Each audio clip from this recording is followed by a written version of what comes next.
الحمد لله والصلاة والسلام على رسول الله وعلى آله وصحبه ومن والاه.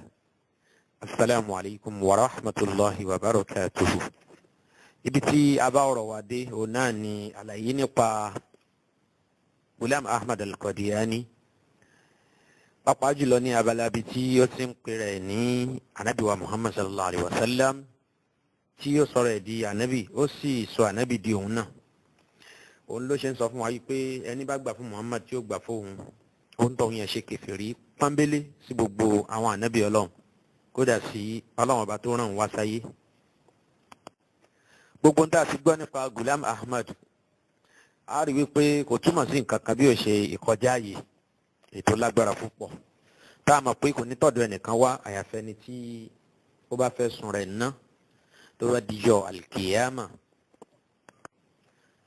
nígbà tá a bá ti gbọ́ yé láti ìpìlẹ̀ wípé ìgbàgbọ́ wípé ẹni ó lọ ó tún ń padà bọ̀ lẹ́yìn ìgbà tó ti kúrò láyé tó ti kú, pàápàá jùlọ fún ìgbà pípẹ́ lẹ́yìn ọ̀pọ̀lọpọ̀ ọgọ́rùn-ún ọdún, kò sínú ìgbàgbọ́ ẹ̀sìn Islam, nítorí wípé alukur'an tí Ọlọ́run fi ránṣẹ́ sí anabi Muhammad sallallahu alayhi wa sallam àti sunna anabi sallallahu alayhi wa sallam ó jẹ́ kí èyí tá a sọ yìí kó clear, yàní pé ó yé yékéyéké tí ò ní kó wa sínú ìdààmú nígbà tá a bá ríru àwọn àsòkò sẹ́sìn bí irú ti Ghulam Ahmad tí wọ́n bá ń sọ irú àwọn ọ̀rọ̀ wọ̀nyí. gbogbo wa la mọ̀ pé èèyàn mẹ́ta ò lè dúró ní méjì méjì, bẹ́ẹ̀ sì ni ojú ló máa ń tó yónú.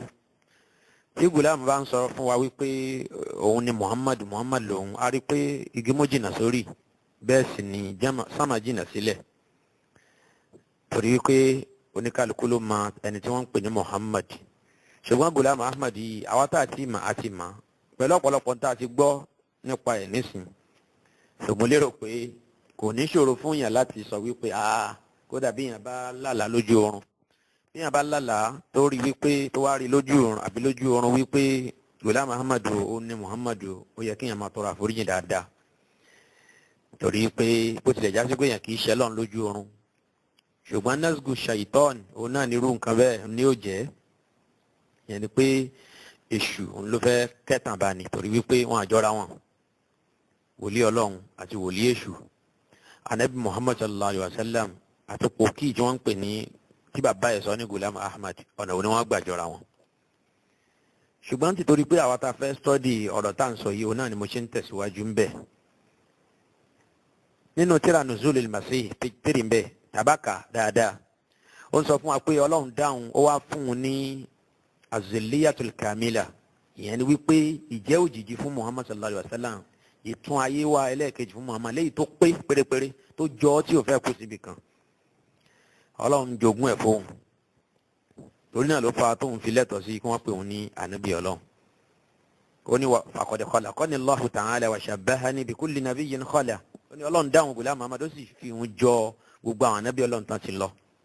bal wa sammani bi asma'ihim, kódà Ọlọ́run sọ òun ní orúkọ gbogbo àwọn ànábì Ọlọ́run tó ti lọ. tẹ́lẹ̀tẹ́lẹ̀ agbó pé Ghulam Ahmad sọ pé òun ní Muhammad, ó ní Ọlọ́run sọ òun ní Muhammad inú tírà al-Barahinul Ahmadiyya, àbí bí ẹni pé Kùránì ní al-Barahinul Ahmadiyya, yóò máa rí fáwa sínú revelations tó ló ń gbà látọ̀dọ̀ Ọlọ́run, táwa máa pé kì í ṣe nǹkan kan bí òṣèmí sí èṣù. ó lọ́lọ́run sọ òun ní Muhammad, ó sọ òun ní Ahmad nínú Barahinul Ahmadiyya. níbí yìí nísìn tírà Nuzulul Masih page 3, ó ní Ọlọ́run sọ òun ní orúkọ gbogbo àwọn ànábì Ọlọ́run. faqad summitu fi kitabi al-Barahinul Ahmadiyya Adam, ó ní Ọlọ́run sọ òun ní Adam, wa Ibrahim, ó ní Ibrahim, Nuhu, Musa, Daud, Sulaiman, Yusuf, Yahya, Isa wa ghayriha min al-asma, àti bẹ́ẹ̀ bẹ́ẹ̀ lọ. gbogbo orúkọ àwọn ànábì Ọlọ́run pátápátá gbogbo ẹ̀ ó náà lórúkọ Ghulam Ahmad náà, yẹn ni pé gbogbo ànábì lọ́kan. gẹ́gẹ́ bó ṣe máa ń sọ wípé ó ní Ọlọ́run sọ fún un pé òun Ghulam Ahmad ni jariyullah fi hulalil anbiya, òun lẹni tí Ọlọ́run bá ránṣẹ́ wá sáyé pẹ̀lú àwòrán àbí pẹ̀lú àwòrán àbí aṣọ gbogbo àwọn ànábì Ọlọ́run. yẹn pé òun wá in the mantle of the prophet, yẹn pé gbogbo wọn pátápátá yẹn òun lòun wá summarize iṣẹ́ tí wọ́n wá ṣe, òun wá gbé àwòrán gbogbo wọn wá gẹ́gẹ́ bí àtúnṣe padà máa gbọ́. ní ṣókíṣá nísàlẹ̀ péjì tí mo wà yẹn ó ní wasummiya bi asma'il anbiya'i kullihim bad'an min Adama ila akhirihim hatta yatahaqqaqa wa'du raj'a. Ọlọ́run sọ ní orúkọ gbogbo àwọn ànábì Ọlọ́run látòrí Adam títí dórí ẹni ìkẹyìn inú àwọn ànábì Ọlọ́run. Abẹ́rẹ́ ìsọkúsọ èyí tí a máa pé èèyàn kì í sọrú ẹ̀ àfẹnití Ṣẹ̀tánì bá ń gbẹnu ẹ̀ sọ̀rọ̀. Musa ń jẹ́ Musa, ànábì ò pè rẹ̀ ní Musa, kò sì pè rẹ̀ ní Isa. Orúkọ t'Ọlọ́run sọ òun náà ló ń jẹ́. Ẹnìkan ṣe ń gba orúkọ ẹnìkan jẹ́ kó wá nítorí pé òun wá complete missions wọn, ìtumọ̀ ẹ̀ náà ni pé òun ni gbogbo wọn lápapọ̀. Àrírú ẹ̀ torí pé irú ọ̀rọ̀ bẹ́ẹ̀ kò túmọ̀ sí kankan bí ó ṣe pé ìmáa pe ní sídìí gbàgbọ́ òun bá ń pè ní reincarnation, yẹn pé kí ẹni tó ti lọ ó tún máa padà wáyé. Kódà ní page 2 nínú tírà yìí náà Nuzulul Masih ó ń sọ ń bẹ̀ níbi footnote lọ́wọ́ sàlẹ̀ wípé ó ní law idda'aytu nubuwwata al-mustaqilla lama sammani Allahu ta'ala bismi Muhammadin wa Ahmad wal Mustafa wal Mujtaba. Ó ní ìjẹ́ ànábì òun jẹ́ ànábì lábẹ́ ti Muhammad sallallahu alayhi wa sallam ni, òun jẹ́ rasul, òun jẹ́ nabiyyu min haythu zilliyatil kamila, látara wípé ìyẹn ni pé ìjẹ́ àwòrán ànábì yẹn ó pè sára òun débi tó pé kò sí yàtọ̀ láàrin òun àti ẹ̀. Ó ní ká lóun pera òun lánàbì ni láì jẹ́ pé òun ní ìjẹ́ ànábì yẹn látara Muhammad sallallahu alayhi wa sallam. Ọlọ́run ò bá ti sọ òun ní Muhammad, kì bá ti sọ òun ní Ahmad, kì bá ti sọ òun ní Mustafa àti Mujtaba. Àmọ́ torí pé òun tán sára Muhammad, òun di Muhammad di òun náà lọ́lọ́run ṣe sọ òun ní Muhammad àti Ahmad. Àwọn ọmọ bóyá tí wọ́n bá nífẹ̀ẹ́ yàn. Ó tẹ̀síwájú nù sọkúsọ yẹn ó ní walamma luqibtu bilaqabi khatamil awliya, wọn àbá ti pè òun ní ìpẹ̀kun gbogbo àwọn wòlíì Ọlọ́run ala shakilati khatamil anbiya, tí ó dàbí tí ó jọ ìpẹ̀kun gbogbo àwọn ànábì Ọlọ́run. Bal ataitu bismin akhar, orúkọ mi lòun ò bá mú wá ká ní òun bá lọ pera òun ní independent prophet ni. Walakinna Allah ta'ala qad adkhalani fil wujudil muhammadiyyi fi kulli shay. ẹgbọ́ Ghulam Ahmad sọ̀rọ̀ di Muhammadu kí ló wí. Ó ní ṣe rí ṣùgbọ́n Ọlọ́run ọba àlékiọlá ṣe ló sọ òun Ghulam Ahmad di Muhammadu fúnra rẹ̀ níbi gbogbo nǹkan. Òun di Muhammadu nínú gbogbo nǹkan. Falam yurid an yakuna lisman munfasilan aw qabran munfasilan, torí náà nǹkan Ọlọ́run ò ṣe fẹ́ kí òun Ghulam Ahmad ní orúkọ mi tí ó yàtọ̀ forúkọ Muhammad, yẹn ni pé orúkọ òun náà ni Muhammad, orúkọ òun náà sì ni Ahmadu. Ọlọ́run ò fẹ́ fún òun lórúkọ mi torí pé òun ti di Muhammad ti di òun. Li'anna zilla la yumkinu an yanfasila an aslihi, torí pé òjìji tẹ́ ń wò yẹn kò sí ọgbọ́n tẹ́ fẹ́ dá sí, kò lè yẹ kó lára ohun tó bí. Mo lérò pé ọ̀rọ̀ yìí ó clear dáadáa o, àbí ó clear yẹn ọmọ ìyá mi. So yẹn ni pé Ghulam Ahmad orí rẹ̀ ní rí wípé òun náà ni Muhammadu náà ni òun. Àwọn jọra àwọn nínú gbogbo nǹkan fún rẹ̀ bó ti ń lò bára yẹn náà nìyẹn. Tí yóò bá já sí pé ń wí bó ti ń wí yá ní sọ bẹ́ẹ̀, ó ní fi kulli shay existence ti tòun di ti Muhammad sallallahu alayhi wa sallam, tí Muhammad náà di ti òun náà, òun wá jọ nínú gbogbo nǹkan. So tàlẹ́ni náà tó wá ń ṣàjàngbìlà pé òun ṣe pera òun ní ànábì. Ṣẹ̀rọ̀ ọ̀rọ̀ burúkú lẹ́nu wòlíì èṣù tí jẹ́ Ghulam Ahmad yìí. Ẹ tara tẹ̀lé mi padà lọ sínú ìwé A Misconception Removed, èyí tí lárúbáwá ẹ̀ jẹ́ Izalatu Khata. Nínú ìwé yẹn ẹ wo page 13 bẹ́ẹ̀ ó ní since I am the holy prophet by way of buruz, torí pé òun ni Muhammad nílànà ìtúnwá ìtúnbí, ìlànà àtúnbí lòun ṣe ń jẹ́ Muhammad, yẹn ni pé Muhammad tó wáyé ní wáyé lẹ́ẹ̀kejì.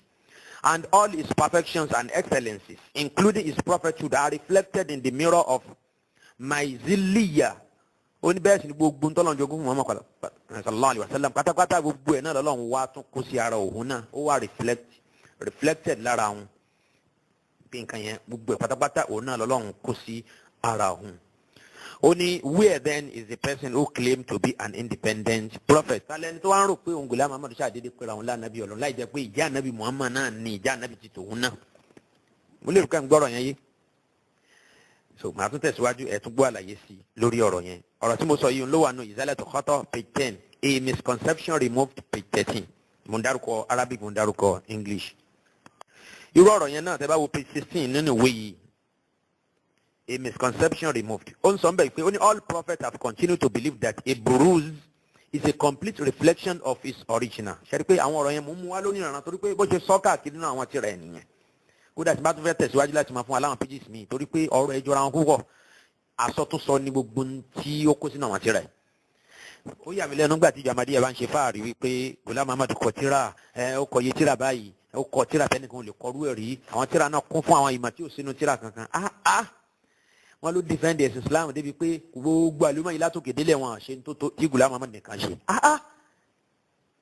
Wallahi bí ó ti wà náà kọ́lẹ̀jọ Ahmadiyya nìyẹn tí ò bá já sí pé wọ́n sọ ọ̀rọ̀ yẹn mo fẹ́ lè má gbàgbọ́ wípé ṣé àárẹ̀yàn náà láyé yìí tó sì nọ́mà tí ò jẹ́ pé ṣètọ́ni ló ń bá ronú tí ó ṣe pọ́n ti forí ẹ̀ gba pààrọ̀ wọ́n ti change ọpọlọ wọ́n ti change engine ẹ̀ tí ó máa ronú báyìí pé Ghulam Ahmad ṣe ti gbogbo àlùmọ́ ò lè ṣe ìkọjá yìí ṣe ló pọ̀ kì í ṣe lọ́dọ̀ ànábì yẹn nìkan bí ó ṣe pé lọ́dọ̀ àwọn ọmọlẹ́yìn ẹ̀ náà gan nítorí wípé èmi rò pé kọjá yìí mi tún wà lẹ́yìn èyí tí ìjọ Ahmadiyya ṣe Ọlọ́run náà ni ó ní gbogbo ànábì Ọlọ́run ló gbàgbọ́ wípé ìpìlẹ̀ pé burúz yẹn ni Ghulam ń pè rẹ̀ á pè rẹ̀ ní òun ni burúz Muhammad burúz yẹn tẹ́ bá lọ síbi glossary níparí ìwé yìí ìwé a misconception removed ẹ lọ síbi glossary ẹ̀ níparí ní page 24 ohun tó sọ ń bẹ̀ náà ni pé wọ́n ní burúz yẹn ni appearance of a yẹn ni pé ìhàn èèyàn yẹn ni pé appearance Ghulam Ahmad ni appearance Muhammad sallallahu alaihi wa sallam so ó ní burúz yẹn ìtumọ̀ náà ni pé ìhàn èèyàn yẹn ni pé àtúnbí ẹ̀dá rẹ̀ nítorí tún sí fúnra wọn nìyẹn ó náà làwọn náà sì gbọ́ yé nínú gbogbo àkọọ́lẹ̀ yìí ó ní all prophets have continued to believe that a burúz is a complete reflection of his original ìyẹn ni wípé ẹ̀dá nǹkan kò ní yàtọ̀ fún ìpìlẹ̀ rẹ̀ bí photocopy ṣe jọ original ẹ̀ ó tẹ̀lé ẹ̀já sí pé gbogbo àkọ́ni yẹn ń ṣẹlẹ̀ ó wá n tó burú náà ọ̀rọ̀ yìí ni pé ó ní gbogbo àwọn ànábì Ọlọ́run ló gbà bẹ́ẹ̀ irú lápèjúwe nísìn kí ká sọ pé Ìsá òun náà ni burúzu Ìsá ó túmọ̀ sí pé Ìsá àti Mùsá wọn ní yàtọ̀ bí kankan ṣé èèyàn bá làákàyè mu yóò bá làákàyè Ahmadi mu torí wípé èèyàn ní jámadí kójó ní làákàyè tí nǹkan bá ti kọlu làákàyè yàn kò ní nígbàgbọ́ ní gbogbo àwọn nǹkan tí a sọ sílẹ̀ yìí èmi ń sọ lásọtún sọsẹ́ tí wọ́n bá mọ̀ pé àwọn ní nǹkan kan sọ kí wọ́n lọ sọ síta kan jẹ́ kí àyè gbọ́ ṣé mò ń kó ti pages tá a bá ti fẹ́ parọ́ ẹ̀yin náà ó ti mọ̀ ẹ̀yin olùgbọ́ ẹ ti mọ̀ torí ìjọ yìí wọn ò ní ojútì rárá àwọn ọ̀rọ̀ yìí àwọn tó sọ ọrú ẹ̀ lánàá wọn àṣàlàyé fèsì fún wọn wọ́n fèsì ṣùgbọ́n kí làwọn èsì tí wọ́n fọ̀ fún wọn àwọn èsì apanilẹ́rìn ni torí náà ńkọ́ tán bá tún gbìyànjú láti fèsì fẹ́ ìtẹ́mi náà ń sọ yìí pẹ̀lú èdè Yorùbá yìí ẹ rí i pé wọ́n ó tún sọ ní tí ó pa yín lẹ́rìn púpọ̀ mo sì rò pé Saheed Tìmẹ́yìn àtàwọn ẹgbẹ́ wọn ní dánrú ẹ̀ wò torí pé tán bá dánrú ẹ̀ wò wọn ó tún yẹ̀yẹ́ ara wọn sí ilẹ̀ Yorùbá ń bì wọn ó sì wọ́ọ̀dì ara wọn síta ìdí nìyẹn tí mo sọ wípé wọn ò ní dánrú ẹ̀ wò ẹ̀yin ẹ̀sìn máa wẹ́rì pé wọn ò ní dánrú ẹ̀ wò. ó ní so much that even their names become identical ó ní burúz yẹn kò ní yàtọ̀ ó máa jẹ́ a complete reflection fún original wọn wà ní yàtọ̀ níbi kankan débi pé orúkọ ó di orúkọ títí ẹ̀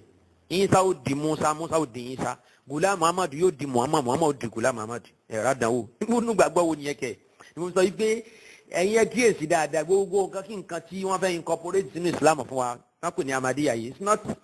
an Islamic belief gbogbo ẹ̀ pátápátá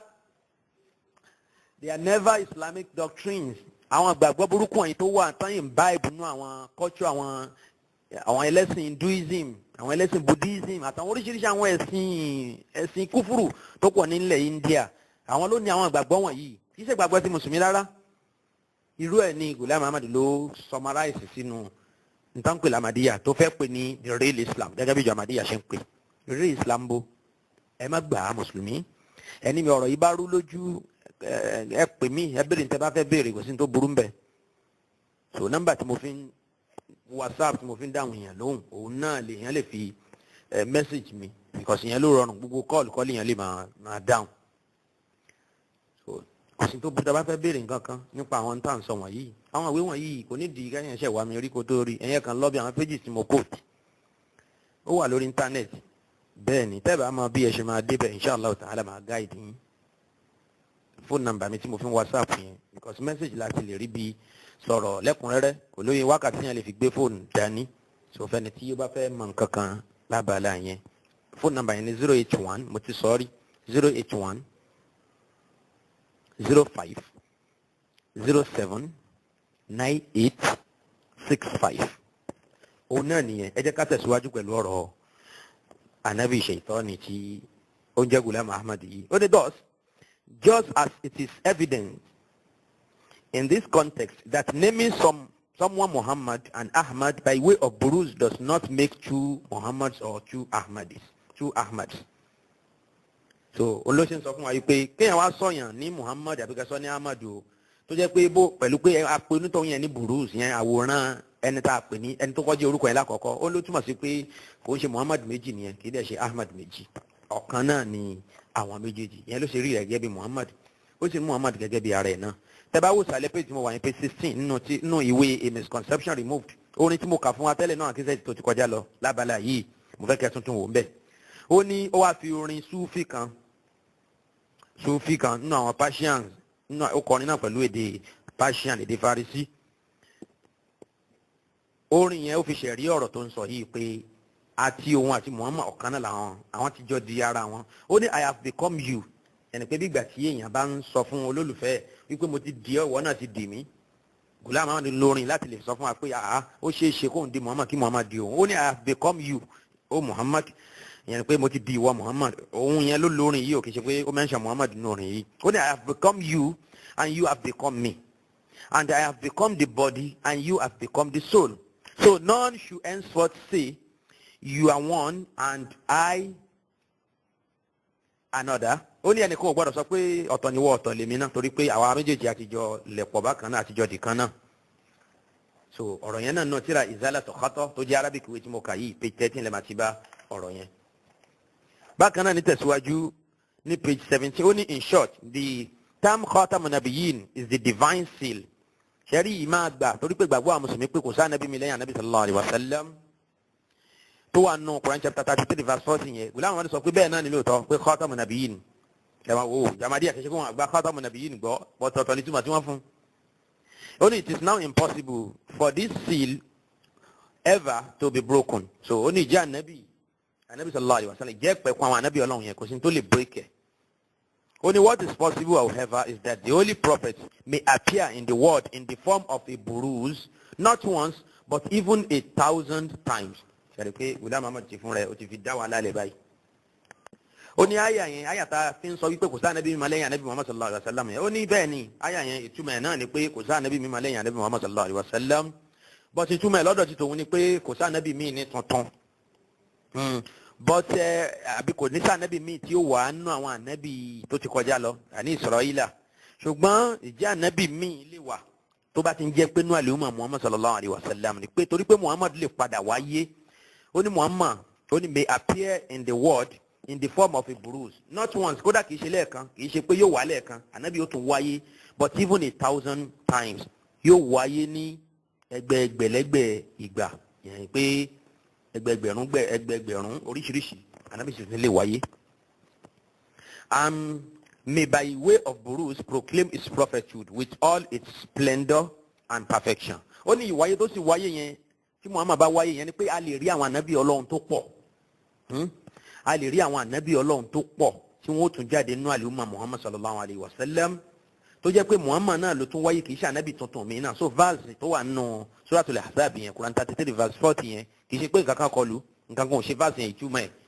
òun náà nìyẹn. ṣùgbọ́n ìtumọ̀ tí yóò yá àwọn mùsùlùmí tóun Ghulam Ahmad fẹ́ sọ fún wa òun náà ni pé Muhammad awáyé gbé àwòrán ẹlòmíì wá ẹnìyàn tó máa jẹ́ Muhammad kódà nígbà thousands yóò sì máa jẹ́ ànábì náà ẹnìyàn apẹ̀rẹ̀ lánàbí Ọlọ́run yóò sì máa jẹ́ kanú àlùmọ̀ Muhammad sallallahu alayhi wa sallam. ṣe rí ibi tí Ghulam Ahmad ti dá wà lálẹ́ báyìí irú Muhammad yóò tún máa bẹ thousands times Muhammad tún padà wáyé 1,000 times tí yóò sì máa jẹ́ prophet náà. èèyàn mélòó ló wá ní àyà yẹn nú àlùmọ̀ yìí tó pẹ̀rẹ̀ ní ànábì tó jẹ́ thousands bíi 5,000 bíi 8,000 torí thousands náà ni ìbàjẹ́ 20,000 thousands náà ni àbí ó ní but even 1,000 times bí wọ́n ṣe tú síbẹ̀ náà nìyẹn kò wá ní wá lásán yóò tún máa jẹ́ ànábì náà ni. Only the advent of such a bruise was ordained by God Almighty, as He says, وَآخَرِينَ مِنْهُمْ لَمَّا يَلْحَقُوا بِهِمْ. Ó wá ní túmọ̀ tó ń sọ yẹn ló wà lábẹ́ àyà وَآخَرِينَ مِنْهُمْ لَمَّا يَلْحَقُوا بِهِمْ. A sọ fún wa, ẹ wo gbogbo tafsiri àfọ̀ ní tafsiri. Ẹ lè bá ẹnìkan àfẹni tí àwọn wèrè bá ń ṣeré pánà làákàyè ló kù. Ẹ lè bá ẹnìkan náà kó sọ ti Ghulam Ahmad sọ yìí pé ànábì ó tún wáyé o nígbà ẹgbẹgbẹ̀lẹ́gbẹ̀ o yóò sì tún máa jẹ́ ànábì náà bákan náà. Yóò wà láwòrán Zaidu, yóò wà láwòrán Amuru, yóò wà láwòrán Aliyu, yóò wà láwòrán Idrisu, yóò wà láwòrán Ghulam Ahmad. Ṣẹ̀rí ọ̀rọ̀ yìí ó ń sọ nígbà tí nkíní ẹ̀ ò tí ì jẹun sí i lára dáadáa. Nígbà ó padà yá ó ní ìjà ànábì ò sí mọ́lẹ́yìn Muhammad sallallahu alayhi wa sallam. Gbogbo ẹni ó bá lóun gba wáyé ẹ máa gba wáyé kéékèèké yín òun nìkan òun Ghulam Ahmad nìkan òun lòun jẹ́ ànábì. Ọ̀rọ̀ tí mo sọ tán yìí tí mo kà tán lédè òyìnbó yìí a misconception removed nínú ìwé tẹ́ ó ti bá ìwé Ghulam Ahmad page 17 ó wà ní izalatu khata page 14 ní page 18 bíi bákan náà ó ní àyà walakin rasulallahi wa khataman nabiyyin yẹn ó ní this verse contains an implied prophecy. Àyà yìí ó tún ní àwọn àtúmọ̀ kan nínú tẹ́wọ̀n oṣù mi ò kíyèsí that prophecy has now been sealed till the day of judgment. Ó ní bẹ́ẹ̀ ní lóòótọ́ ìjà ànábì ti parí títí di ọjọ́ àlìkìyámà ẹ máa wò túmọ̀ sí Ghulam Ahmad fẹ́ fún o. Òun náà sọ bẹ́ẹ̀ ló fi jẹ́ pé tíjọ́ Ahmadiyya bá sọ pé àwọn ò sọ pé ànábì mi wà lẹ́yìn Muhammad sallallahu alayhi wa sallam ṣe é pé wọ́n ti sọ bẹ́ẹ̀ lóòótọ́ apanilẹ́rìí làwọn ará bí. Mo sọ pé ìtànpè ní Ahmadiyya is more or less ad-din al-batini ẹ̀gbọ́ ẹ̀sìn tí wọ́n ń pè ní al-batiniyya àwọn kan wà tí wọ́n ń pè bẹ́ẹ̀ yẹn ni pé gbogbo ọ̀rọ̀ tẹ́ bá ń rí báyìí tẹ́ bá ń ka alhamdulillahi rabbil alamin ar-rahmanir rahim bẹ́ẹ̀ ṣe ń ka yẹn ìtumọ̀ tẹ́yìn rí yẹn kọ́ ni ìtumọ̀ tí bàtì ni ó máa rí tó bá jẹ́ ẹlẹ́sìn bàtì ni àwọn tán láwọn ń tú bàtì ni mo rò pé mọ́rú wọn láwùjọ wa ń bì náà irú àwọn ọmọ oníkìjì pa á àwọn ni ó máa tọ́ ọbọ̀ Kùránì tí ó máa wú ìwé kú ọ̀rọ̀ rédèrèdè ọ̀rọ̀ tí mú ní wọná yóò máa tú Kùránì ń túkútú wọn ni ẹ gbọ́ yé ni ifá ń bẹ nù fatia ifá nù tíà ni wọ́n ń pè ní fatia abẹ́rí wàhálà ẹ̀rí àdánwò ẹ̀rí ọ̀rọ̀ lẹ́nu àwọn Khalifa Ghulam Ahmad lẹ́nu ọmọ yẹ iṣu ifá nù tíà ni wọ́n ń pè ní fatia wọn á ní fatia tẹ́ ń wò yẹn orúkọ Usman nínú fatia ni ahamsa kaku aláwìyásù wọn dárúkọ Abubakar náà ní ọmọ gbogbo orí dèdè yẹn wọn dárúkọ Umar wọn dárúkọ Usman wọn dárúkọ Ali nínú fatia táǹkà yìí náà ìdí nìyẹn tó fi ń sọ pé kò sáfà nǹkan tó máa fatia tù ní Ìbàdàn bí Ìbàdàn ti tóbi tó oníkọ̀ọ́sẹ́ tó máa tafsiri suratu fatia Suleiman oníkìjìpá ló ń sọ̀rọ̀ yẹn o ọmọ ọ̀gbẹ́ni ológun owó yẹn tó máa ń pín oògùn owó káàkiri fáwọn èèyàn yẹn tó ní Ọlọ́run wíláwà ni ó sọnù kíṣẹ́ẹ̀tì kan ó ní Ọlọ́run wíláwà ni ó ní àfáà lọ́lọ́run mú mi ní àfáà lọ́lọ́run ó ní bẹ́ẹ̀ ni àfáà lọ́lọ́run ó ní kọ́dọ̀ wíláwà ni ẹ̀rí àgbákò báyìí ṣẹlẹ̀ pé Ghulam Ahmad ó rí àwọn kúlàfà orí wọn fi sílẹ̀ lórí ilẹ̀ mo sọ fún wa pé ọ̀pọ̀ onísúfí tí wọ́n bá yẹ hàn àwọn gòláàtú nínú súfí àti Ahmadiyya yìí ọmọ ìyá òun náà jọ ni àwọn méjèèjì wọn ò yàtọ̀ fúnra wọn sòrò àwọn àgbákìbá yìí ẹ máa bá lọ́dọ̀ wọn. So ìjọ Ahmadiyya ò ní sọ fún yín pé àwọn onígbàgbọ́ náà Khatamun Nabiyyin tó wà nínú Quran chapter 33 verse 40 wọn làwọn gbà á ẹ máa wò ó. Only prophethood has now been sealed to the day of judgment. Mo wà ní inú ìwé A Misconception Removed, page 18. Only and no one with the exception of the Bruce. Ẹgbọ́, ó wá fi exception sí. Ibi tí wàhálà ti ṣẹlẹ̀ nìyẹn. Kí wọ́n lè bá a rí Ghulam Ahmad smuggle wọnú ilé. Inú ilé ìjà ànábì Ọlọ́run. Ìdí nìyẹn tí wọ́n ṣe ń fún àyà yẹn ní tafsiri míì tó yàtọ̀ fún yìí tí gbogbo mùsùlùmí nígbàgbọ́ nú ẹ̀ àfi mùsùlùmí tó bá ti yàwó lókù. Àbẹ́yìí tí wọ́n bá tàn. Àbẹ́yìí tí ṣe ìtọ́ni tó bá ti gbogbo sí lágbárí onìkan lókù. Òní pé ìjà ànábì Ọlọ́run ti parí. Kò tún sí pé Jibrilu ń sọ̀kalẹ̀ mọ́ lẹ́yìn ànábì Muhammad sallallahu alayhi wa sallam. Ghulam ló ń sọ fún wa pé òun tún Jibrilu tún sọ̀kalẹ̀ wá bá òun náà. Ó ní Jibrilu wá bá òun gba Jibrilu lálejò. Gẹ́gẹ́ bó ṣe wà nínú ìwé ẹ̀ tó pè ní Mawahibu Rahman page 50. Mawahibu Ar-Rahman page 50. Ó ní al-yawma kallamani rabbi wa khatabani bi kalimatin fanaktubuha fa inna fiha ayatin fatilka hadhihi ya dhawi al-hasad. Ja'ani ailu ibi ìtumọ̀ ailu mẹ́yẹn ẹ wo footnote ńbẹ̀ ẹ̀rí ó ní Jibrilu wá bá òun wa adaro isba'ahu wa ashara ya'simuka Allahu min al-'ida wa yastu بكل من سطى ثم خاطبني ربي وقال إن آئل هو جبريل وهو ملك مبشر من ربي min rabbin jalil. So níbẹ̀ yẹn ibẹ̀ ló sọ fún wa pé òun tún pàdé Jibril wá bá òun náà ó mú revelation wá bá òun. Nígbà tí a ti mọ̀ yí pé Jibril lọ kò sì ní padà wá mọ́ títí dijọ́ alkiyama. So ọ̀rọ̀ tí mo ti ka inú ìwé tí mo ti ka ọ̀rọ̀ yẹn òun náà ni ìwé Mawahibur Rahman page 50. Tẹ̀síwájú ní page 18, a misconception removed. Ghulam Ahmad tẹ̀síwájú. Ó ní ìjà Ànábì ti parí ti dijọ́ alkiyama with the exception of the buruz, ẹnu wípé Muhammad tún lè máa padà wáyé. Tó sọ fún wa ní page 17 pé ó lè wáyé nígbà ẹgbẹẹgbẹ̀rún ọ̀nà oríṣiríṣi. Ètí ò ló ń kà thousands times ló tẹ̀ wí, ó ní 1,000 but even 1,000 times. Ṣùgbọ́n gbọ́ padà yá ó ní kò wá ní wáyé 1,000 times tó ń sọ yẹn ẹ̀ẹ̀kan ṣoṣo náà ni Muhammad padà wá. Yìí ni wáyé náà òun náà ni wá òun Ghulam Ahmad ṣe rí nǹkan báyìí. Ṣe àmọ́ pé irú ànábì eléyìí ànábì yóò ànáníyù òun náà ni selfish, too selfish. Ìmọ̀ta ẹni nìkan ti pọ̀ ó pọ̀ jù lọ. Ó ní who is the holy prophet himself? Ìyẹn ni wípé ẹ̀ máa gbọ́ ó ní and no one with the exception of the buruz who is the holy prophet himself. Ó ní ànábì ó ní ìjà ànábì Ọlọ́run ti parí sí ìdíjọ́ gbèdé àlìkìyàmá ẹnu wípé buruz ànábì tún lè padà wá ìyẹn ni pé ànábì lè gbé àwòrán ẹlòmíì wá tí ó sì máa jẹ́ pòun náà ni holy prophet himself has the power to receive such manifest divine knowledge as is received by prophets. Ó ní tòun tí wọ́n já sí pé irú agbára bẹ́ẹ̀ láti gbarú ìmọ̀ àtọ̀dọ̀ Ọlọ́run wá bẹ́ẹ̀ náà ó ń bẹ lọ́dọ̀ àwọn òjíṣẹ́ Ọlọ́run. Ó ní since I am the buruz of Muhammad ẹ wá gbọ́ o. Ó nígbà tó já sí pé òun ní àwòrán Muhammad sallallahu alayhi wa sallam ìwáyé ẹlẹ́ẹ̀kejì ẹ̀ that has been ordained since eternity tí Ọlọ́run ti kádàrá ẹ̀ pé yóò ṣẹlẹ̀ yẹn pé òun ó wáyé. Orúkọ wọn máa jẹ́ Ghulam Ahmad tí bàbá ó sọ òun ṣùgbọ́n wọn tún padà tún gba orúkọ mi tí ó máa jẹ́ Muhammad àti Ahmad òun sì máa jẹ́ Muhammad gan fún rẹ̀. Ó lè ti wà náà àkọọ́lẹ̀ tipẹ́tipẹ́. I have therefore been granted prophethood in the form of buruz. Torí náà nǹkan lòun ṣe ń jà nàbì pẹ̀lú pé wọ́n gbé ìjà nàbì Muhammad wọ́n gbé wọ òun. And the entire world is powerless to stand against it. Ó ní kí wàá lẹ́nu kan fẹ́ fi òun ṣe tí wàá sọ pé òun lẹ́tọ̀ọ́ àti bọ́ra òun ní ànábì Ọlọ́run. For his seal has been set upon prophethood. Torí pé ìjà nàbì ti parí sórí Muhammad sallallahu alayhi wa sallam. Ìjà ànábì tó ń jà ànábì òun ò dá jẹ́ ní tuntun mi bí ó ṣe pé Muhammad náà ni òun tẹ̀ ń wò yìí náà. Allahu musta'an. Ghulam Ahmad Ọlọ́run kò sàn án ní ẹ̀san aburú tó ṣe fún al-umma Muhammad sallallahu alayhi wa sallam. Ó tẹ̀síwájú. Ó ní a buruz of Muhammad was destined to come in the later days with all the perfections of Muhammad. Ó ní Ọlọ́run ti kọ́ wípé Muhammad ó tún wá ní wáyà kejì yẹn ni pé Muhammad ó tún gbé àwòrán òun Ghulam Ahmad wá tí gbogbo ìjẹ́ni pípé Muhammad ó sì pèsè ara òun kò ní sí yàtọ̀ láàrin àwọn. Ó ní now this is the only window through which one can get water from the fountain head of prophethood. Ó ní ọ̀nà kan ṣoṣo nìyẹn o kíyàn náà lè fi ní ìmọ̀ ìjà ànábì èyí tí Muhammad sallallahu alayhi wa sallam tó ní. Ó ní to sum up níparí ẹ máa wò ó ní prophethood or messengership in the form of buruz does not break the seal of the finality of prophethood. So ìjẹ́ àwòrán Muhammad sallallahu alayhi wa sallam tó ń jẹ́ àwòrán nígbà tó yẹ pé Muhammad náà lòun náà ni Muhammad yẹn kò bírèkì àyà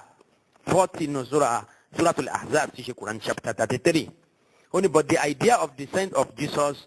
does break the seal. Ó ní àmọ́ tẹ́ bá lọ sọ pé Ìsá Maryam ó padà wá nígbẹ̀yìn ayé gẹ́gẹ́ bí àwa mùsùlùmí gẹ́gẹ́ bá a ṣe nígbàgbọ́ náà wípé Ìsá Maryam padà bọ̀ nígbẹ̀yìn ayé pẹ̀lú ọ̀pọ̀lọpọ̀ ẹ̀rí èyí tí a padà máa sọ nígbà tá a bá dé abala yẹn. Ó ní tẹ́ bá lọ sọ pé Ìsá padà wá yẹn yẹn gan ló wá break Quran chapter 33 verse 40. Àmọ́ kíru Muhammad máa padà wáyé ní 1,000 times kò break àyà yẹn kó sì padà wáyé ní àwòrán wọn Ghulam Ahmad kò break àyà yẹn yẹn ni pé àwọn ànábì lè yapa sínú àlùmọ́ Muhammad sallallahu alayhi wa sallam kò sí tó burú mbẹ ó ní kò sí láì fi mbẹ bó tilẹ̀ já sí pé ó tún padà sọ fún wa wípé bẹ́ẹ̀ ni àmọ́ òun nìkan ni adébórí gbogbo wọn ó ní wọn lẹ́tọ̀ọ́ láti máa jẹ́ ànábì ó ní gbogbo àwọn tó ń gba wáyé inú àlùmọ́ Muhammad sallallahu alayhi wa sallam tí Ọlọ́run bá sọ̀rọ̀ yẹn ó ní wọ́n lè máa ṣe bẹ́ẹ̀ ṣùgbọ́n gbogbo wọn òun Ghulam Ahmad nìkan lòun lẹ́tọ̀ọ́ sí orúkọ ànàbíyù kí wọ́n pè òun ní ànàbíyù yẹn òun nìkan lòun tó orúkọ yẹn gbà gbogbo àwọn tó kù pátápátá kò sẹ́ni kankan tí ó lẹ́tọ̀ọ́ sí orúkọ náà níbo ni ọ̀rọ̀ yẹn wà ẹ wo tíra Haqiqatul Wahyi page 369 ó sọ mbẹ́ pé ó ní famujmalul qawl إنني أنا الفرد الوحيد الذي خص من بين الأمة بهذه الكثرة من الوحي والأمور الغيبية Ọlọ́hun nìkan lòun rí náà rí àwọn kọ̀kọ̀ tọ́lọ́hun fi àwọn àṣírí tó pọ̀ hàn tí yóò fi hàn nìkan kan síwájú ti tòun òun sì ni wáhìí òun ló pọ̀ ẹ wo wáhìí tó ló ń gbà látọ̀dọ̀ Ọlọ́hun ìwé yẹn ìwé 1000 pages ó lé díẹ̀ tẹ́ bá wo gbogbo àwọn glossaries nǹkan kan content tó wà ń bẹ̀ tẹ́ bá kà fún àtẹ́síkẹ̀rọ̀ náà ń porúkọ ìwé yẹn ìwé tó ní kò ní àbùkù àbí revelations tó ní kò ní àbùkù gẹ́gẹ́ bí alukuran náà ò ṣe níbi tó kù sí òun náà ni wọ́n kó sínú ìwé yẹn ìwé àtẹ́síkẹ̀rọ̀ àdánwò tálẹ́rí tó ṣerú eléyìí nínú àlùmọ́ Muhammad sallallahu alaihi wasallam kódà àwọn Tìjàníyà tí wọ́n ń sinmi díẹ̀díẹ̀ wọ́n hàn tó bẹ́ẹ̀ kí wọ́n bèèdè kuran mi fún wa àbí kan láwọn ní revelation tó dàbí alukuran díẹ̀ ni wọ́n kàn ra mú wá ní tí wọ́n bí irú sọ́wọ́sọ fàájì bí irú Jawharatul Kamal àti díẹ̀díẹ̀ àwọn ọ̀rá fi wèrè tí wọ́n fi máa níwọ̀n bá ṣùgbọ́n Ghulam Ahmad ti òun wá ya wèrè pátápátá níbi tí èèyàn yà dé àbí tí ṣètọ́nù bá tún ya wèrè jùlọ nìkan ló kù ó wá fún wa ní tírà kan tó ní kò ní àbùkù gẹ́gẹ́ bí alukuran náà ṣe ní àbùkù tálẹ́rí tó ṣe irú ẹ̀rí inú àlùmọ́ yìí ẹ̀yin mùsùlùmí ṣó torí náà nǹkan ìrùpẹ́ tún gbọ́dọ̀ gbẹ̀tàn má pẹ̀lú gbogbo nǹkan ẹ̀ ti gbọ́ yìí insha Allah ta'ala bẹ́ẹ̀ náà ni yóò sì rí àtàwọn àtàrọ́mọdọ́mọ wa ní àlìgbẹ̀tàn mọ́ so nítorí ń jẹ́ Ahmadiyya ó ń ṣe tán àti rẹ̀yìn wẹ́rẹ́wẹ́rẹ́ pàápàá jùlọ nílẹ̀ Yorùbá èyí tí a wà yìí nìyẹn pẹ̀lú irú àwọn ọ̀rọ̀ tá à ń sọ wọ̀nyí a ò parọ́ o mo ń sọ lásọ̀tọ̀sọ̀sẹ́ tí wọ́n bá rò pé à ń parọ́ mọ́ àwọn kí wọ́n lọ sọ̀rọ̀ títí wọn àwọn tá a kà kí wọ́n tàn ká jáde kí wọ́n láàgbọ́ yé mùsùlùmí ẹ máa wo ohun tí wọ́n sọ ẹ máa wo bí wọ́n ó ṣe dàrú ẹ wá wo ohun tí àwọn mùsùlùmí oríṣiríṣi tán bá gbọ́ ọ̀rọ̀ tí wọ́n sọ jáde yẹn tí wọ́n fi fèsì fún wọn. àbá Ghulam tẹ̀síwájú ó ní wa kullu man khala qabli min al-awliya wal abdal wal aqtab fi al-ummati lam yu'taw hadha an-nasib al-wafir min hadhihi an-ni'ma. ó ní kò sí ẹni tọ́lọ̀ fún ní ìdẹ̀ra tó fún òun yìí náà àwọn wòlíì tán ti lọ àwọn ànábì tí wọ́n ti lọ nínú àwọn wòlíì tí wọ́n ti lọ àwọn tí wọ́n rí mi sí gbà látọ̀dọ̀ Ọlọ́run bí Abdul Qadir Jilani bí àwọn Ibn Arabi àti bẹ́ẹ̀ bẹ́ẹ̀ làwọn Halaji Sufi Al-Qadir Dọ́ọ̀lù àti gbogbo àwọn dòláàlù yẹn ó ní kò sẹ́nìkan tọ́lọ̀ ń ṣoore tó pọ̀ bíi tòun yìí fún bẹ́ẹ̀ ni ṣètọ́ni bù fún Ghulam Ahmad lójú páálí ni àárí ẹni tí ó yàwọ́ tó tiẹ̀ yìí rí ó ní wa min ajli zalika ó ní torí náà nǹkan ana al-wahidu alladhi khussa bismi an-nabi òun Ghulam Ahmad nìkan ni wọ́n fún ní orúkọ ànábì òun nìkan lòun lẹ́tọ̀ọ́ sí táìtù ànábì ṣẹgbọ́ o òun ló sọ fún wa pé ànábì ó tún padà wáyé ó lè padà wáyé nígbà thousands ṣùgbọ́n tó ń ti bẹ́ẹ̀ náà ó tún padà wọn sọ fún wa nísìsiyìí pé gbogbo wọn má ṣe wù kán gba wáyé tó ó ṣe wù kí wọ́n máa kọ̀kọ̀ tó òun nìkan lòun lẹ́tọ̀ọ́ sí orúkọ ànábì baynama lam yastahiqqahu ha'ula'i jami'an ó nítorí pé gbogbo àwọn yòókù tí wọ́n ti ṣíwájú yẹn kò sẹ́nìkan tó lẹ́tọ̀ọ́ sí kí wọ́n pè ní nàbíyù ó túmọ̀ sí pé ìjọ Ahmadiyya sọ pé khatamu nabiyyin tá a sọ yẹn ìjẹ́ òpin tá ànábì ń jẹ́ òpin fún gbogbo ànábì Ọlọ́run tán láwọn nígbàgbọ́ nù yẹn wọ́n tún fún ní ìtumọ̀ mi tán fún ni pé ìjẹ́ ànábì ó sì tẹ̀síwájú yóò máa bẹ lọ gbére títí dijọ́ alkiyama ṣùgbọ́n tó ń ti bẹ́ẹ̀ náà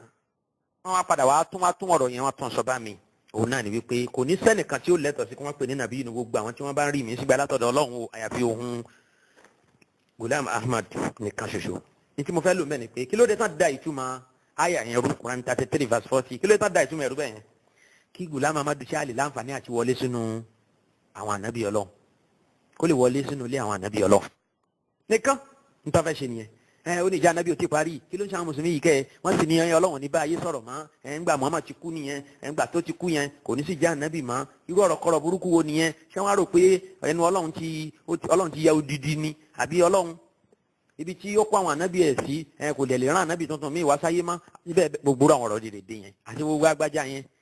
kí Ghulam Ahmad lè di ànábì Ọlọ́run ní ká lè gbà á gẹ́gẹ́ bí ànábì Ọlọ́run ó kọ́kọ́ sí ilẹ̀ ó pùn ó nínú búwa sí kọ̀ntínì títí dijọ́ àlìkìyàmá àwọn yóò máa jẹ́ ànábì wọ́n máa jẹ́ ànábì lọ gbáà thousands millions gan. nígbà padà wá yá ó wá sọ fún wa pé kò wá tiẹ̀ sẹ́ni tó lẹ́tọ̀ọ́ láti gba orúkọ ànábì àfi òun nìkan. mo lérò pé à ń gbọ́ mi yé èèyàn máa yá mi nínú àwọn fáàtì tí mo fẹ́ padà fàyọ́ ńgbà tá a bá ń sọ nípa prophethood nìyẹn ó sì ti sọ fún wa tẹ́lẹ̀ nínú definition ẹ̀ ẹ máa wo òṣèré ọ̀rọ̀ ọmọ tó ń pè ní Ghulam Ahmad yẹn adáwò ní ọ̀rọ̀ yẹn ọmọ yẹn wàláì adáwò ní ọ̀rọ̀ ẹ̀sẹ̀ a ó rí lọ́pọ̀lọpọ̀ àwọn àyè nínú tírà ibi tó sọ wípé ẹni tí Ọlọ́run máa ń fi àṣírí kọ̀kọ̀ hàn tó ń rí ìmísí gbà látọ̀dọ̀ Ọlọ́run ẹni náà ni nàbíyù ó ní ìtumọ̀ nàbíyù nìyẹn lọ́dọ̀ ti tòun tẹ́ bá dẹ̀ wo ọ̀pọ̀lọpọ̀ Ahmadiyya àwọn tán bá jẹ́ àwòrán ṣàṣàánú wọn ni mò ń sọ o àwọn tán wà ń tòsí dẹ̀ǹdẹ̀lẹ̀ tòsí ọ̀dọ̀ wa yìí àwọn ò ní sọ ní títí wọn ẹ bá wípé tí mo sọ yìí bá ti rí nìyẹn wọn ò ní ẹni tí Ọlọ́run bá ti ń bá sọ̀rọ̀ according to tó wà ní parí Suratul Jinni tí máa padà yanjú ẹ̀ lẹ́kùnrẹ́rẹ́ òun náà ni àyà wala yuzhiru ala ghaybihi ahada illa man irtada min rasul wọn ní àyà yẹn ló ń túmọ̀ sí wípé ẹni tọ́lọ́ bá ti ń fi àṣírí kọ̀kọ̀ hàn nàbí yìí lónítọ̀hún yẹn tó wá jẹ́ pé àṣírí kọ̀kọ̀ ń rí gbà látọ̀dọ̀ Ọlọ́run ànábì nìyẹn ṣẹ́rí definition ànábì ò nìyẹn lọ́dọ̀ ọjọ́ Ahmadiyya kó yí kó yàtọ̀ mo ní ọ̀pọ̀lọpọ̀ àwọn proofs tí mo fi lè fi support eléyìí ní videos ní audios bákan náà nínú àwọn ìwé wọn apára máa sọ̀rọ̀ nígbà tá a bá ń sọ̀rọ̀ nípa finality of prophethood ṣé ìjẹ́ ànábì pín sórí ànábì Muhammad sallallahu alayhi wa sallam àbí òpin ṣé ànábì Ọlọ́run ní Ghulam Ahmad lóòótọ́ àbá ànábì èṣù olóòótọ́ ni àbókùrọ̀ á padà máa yanjú ọ̀rọ̀ yẹn bẹ̀ yẹn so every definition tó fún prophet òun ni ẹni tí Ọlọ́run máa ń bá sọ̀rọ̀ tó ń gba ìmísí látọ̀dọ̀ Ọlọ́run tó sì mọ àwọn ìpamọ́ kan tọ́lọ́run fi àwọn kọ̀kọ̀ kan hàn nígbà tó tún padà yá ní sẹ́yẹ́ bá ṣe kánú hakíkọ́tù lè wáyé ó ní gbogbo àwọn tó wá síwájú yẹn wọn lẹ́tọ̀ọ́ sí kápẹ́ wọn ní ànàbíyù àyàfi òun nìkan ṣoṣo níbo lọ̀rọ̀ yẹn wà hakíkọ́tù lè wáyé page 369. bákan náà ó ní ìjẹ́ ànábì tóun jẹ́ ànábì pé Muhammad tó wáyé ní ìwà ẹlẹ́ẹ̀kejì yóò gbé àwòrán wá àwòrán náà sì lè jẹ́ àwòrán tóun Ghulam Ahmad ó ní ọ̀rọ̀ yẹn tún wà nínú Suratul Kawthar ẹgbẹ́ bó ṣe wí nínú ìwé A Misconception Removed táwa page 20 ó ní lọ́wọ́ òkè only the appearance of a bruise has similarly been promised in the verse inna a'tainaka al-kawthar ó ní pé irú ó ní anabi sallallahu alayhi wa sallam Ọlọ́run á kẹ́ á bless ẹ̀ débi pé yóò tún ní àwọn èèyàn tí ó gbé àwòrán rẹ̀ wá lẹ́yìn ìgbà tí ó bá lọ tán pé Ọlọ́run ti ṣàdéhùn yẹn kalẹ̀ pé Ọlọ́run á kẹ́ ẹ débi pé àwọn èèyàn tí ó jọ ẹ́ tí ó dà gẹ́gẹ́ bí ìwọ gangan wọn ó pọ̀ nù àlìhùmà ẹ̀. so tá bá tẹ̀síwájú ìwé yìí mo sọ fún yín tẹ́lẹ̀ pé ó wà ní ìwé tó yẹ ká sọ́ọ̀dì dáadáa ìwé A Misconception Removed àwọn tá bá dẹ̀ fẹ́ ká pẹ̀lú èdè lárúbá ká kàtírà Izalatul Khata ìwé tí ò ju bí some pages péré báyìí náà ni so 25 pages péré bákan náà Arabic náà 17 pages péré so ìwé tó mọ níwọ̀n bá ní ṣùgbọ́n ọ̀rọ̀ nípa pé Ghulam Ahmad pẹ̀ lánàbí àbí òpẹ̀ lánàbí ó ní òun ni Muhammadu abóhùn kọ́ so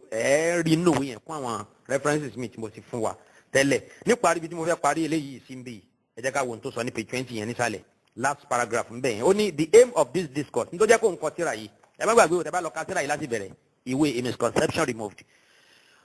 ó sọ oríṣi tó ń ṣe kọ̀wé yìí kì bá dáa kó sì má kọ ìwé yìí yọ̀dà ìkó kọ́ nìkan bí 1901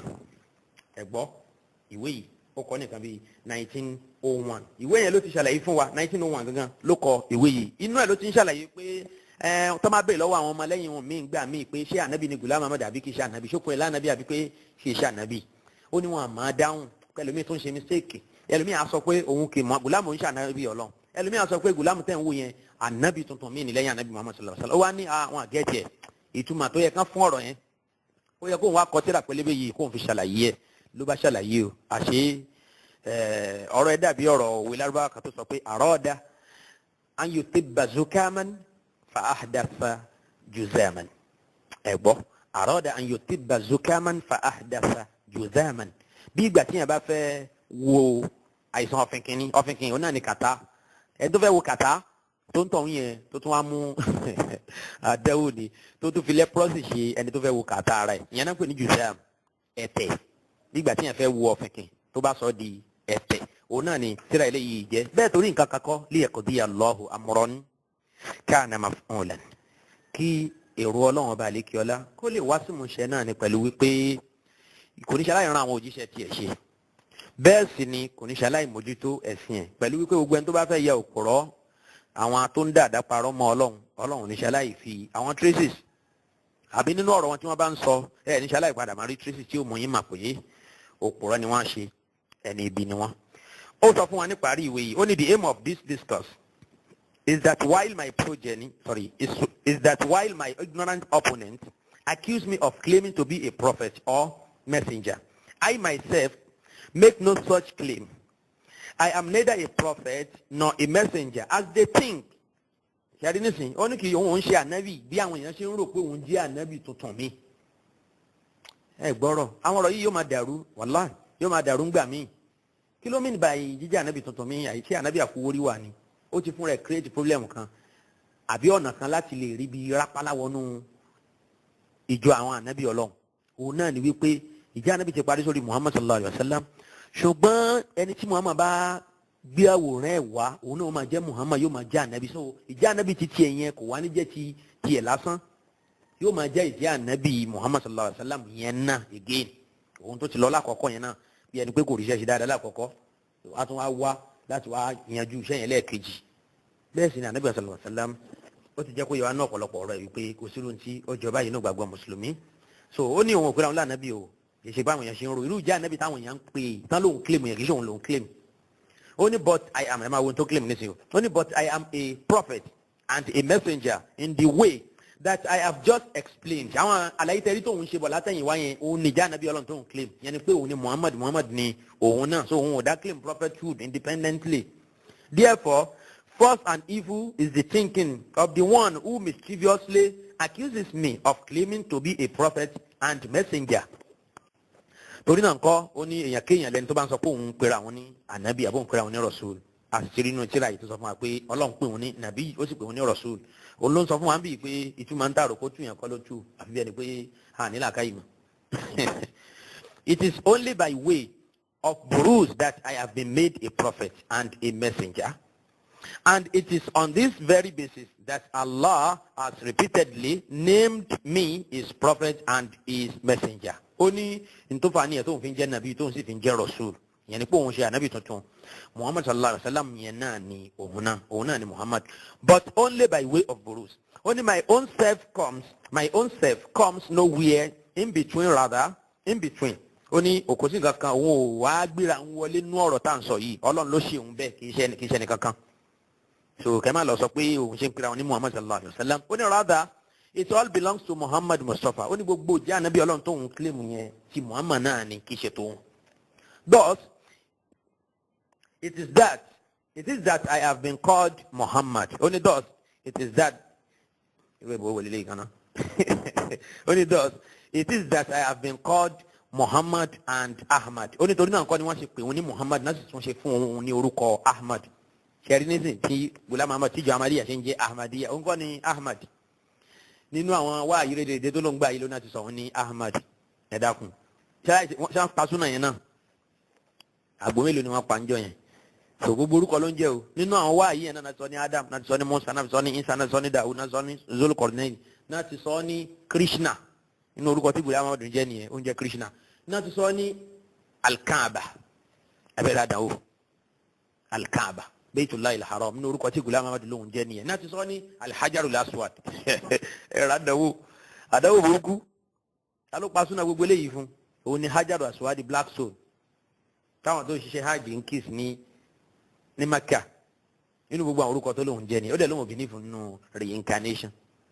àlàfọ́jú ń tàn gan. Hence, prophethood and messengership have not been transferred to anyone else. Kẹ́má lọ rò pé bóyá bí ìjà ànábì yẹn ó ṣẹ̀tún wá bọ́ sára ọ̀hún láyé ọ̀tọ̀.